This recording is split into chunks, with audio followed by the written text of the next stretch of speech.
Okay, Mr. Grant Ichikawa, you were a participant in the signing ceremony on October 5 by President Obama in the White House for the legislation for the Congressional Gold Medal of Honor being awarded to Japanese American veterans of World War II.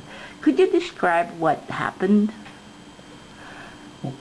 Well, there were a select group of invitees. The highest ranking was General Shinseki, Senator Inoue, a number of Japanese Americans from the House, and then there were 6 veterans, 5 veterans plus Senator Inoue. That made it 6.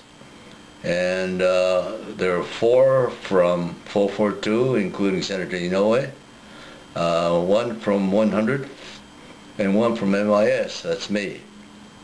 And President made his very excellent, to-the-point remarks about our discrimination. We suffered the discrimination, and he actually ended by saying, you fought in just like President Truman said, some to the effect that we fought enemy abroad and prejudice at home, and we won.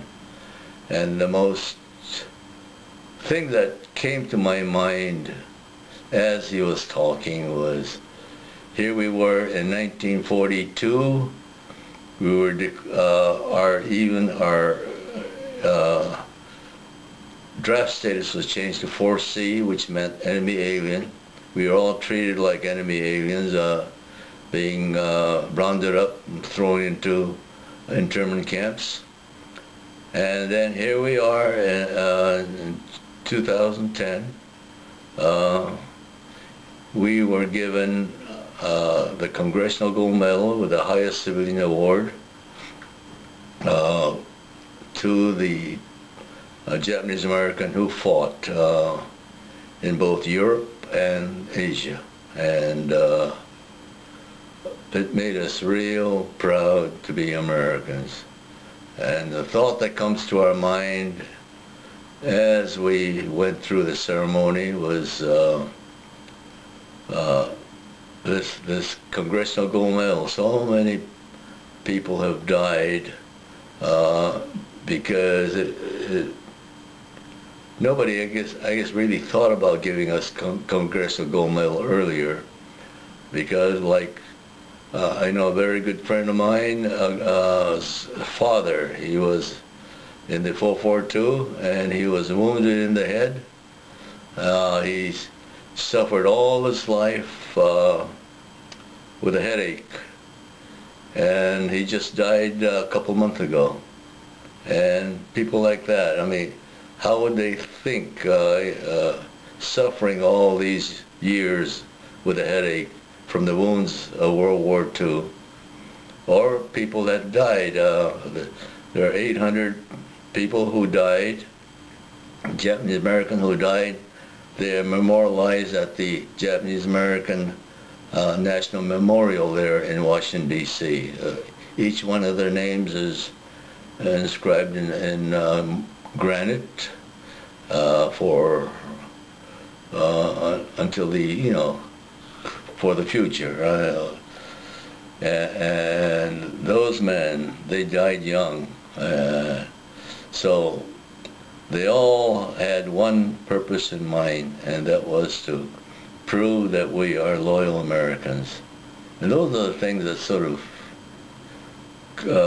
you get mixed emotion on when you get such a thing like a Congressional Gold Medal, because it's the highest award that's given to you, recognizing you for your patriotism, your action, what you did during World War II, and yet, so many have given their lives for that.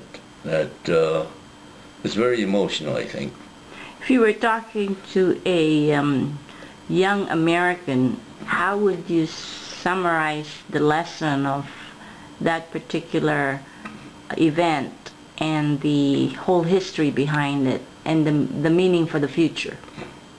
Well, this is a highest civilian award.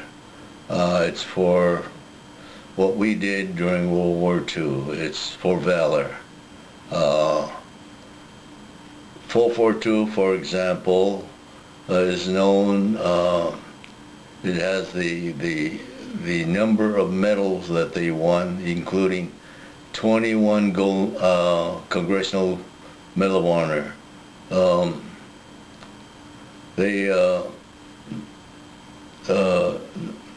Medal of Honor is only given for valor, and Senator Inouye, for example, left his arm in Italy. He's been without one arm all through the rest of his life, and he must have suffered. So then there are all these decorations that members of 442 got. The members of MIS, they didn't get too many decorations, but because the way they were set up, we didn't belong to any unit. And so those units should have given us commendations or commend us with a medal or something like that, but a lot of the unit didn't even acknowledge our existence, but we were loaned out to these units as linguists. And so a lot of us did a lot of things for which there is no record in the Army history of what we did. The only thing we have left right now is a book put out. It's called The Nisei Linguist. Put out, just came out 2000, I believe, 2. They're written by the, put out by the Army, U.S. Army, and written by Lieutenant Colonel McNaughton. He spent 10 years of research and finally came out with a very comprehensive book on what we did during World War II. And so ours, in fact, our activity was classified until, I think, 1974. So many years even after the end of World War II. So we couldn't talk about it. When we left the Army, we were told, don't talk about it. And so that's the reason why ours, what we did was not publicized.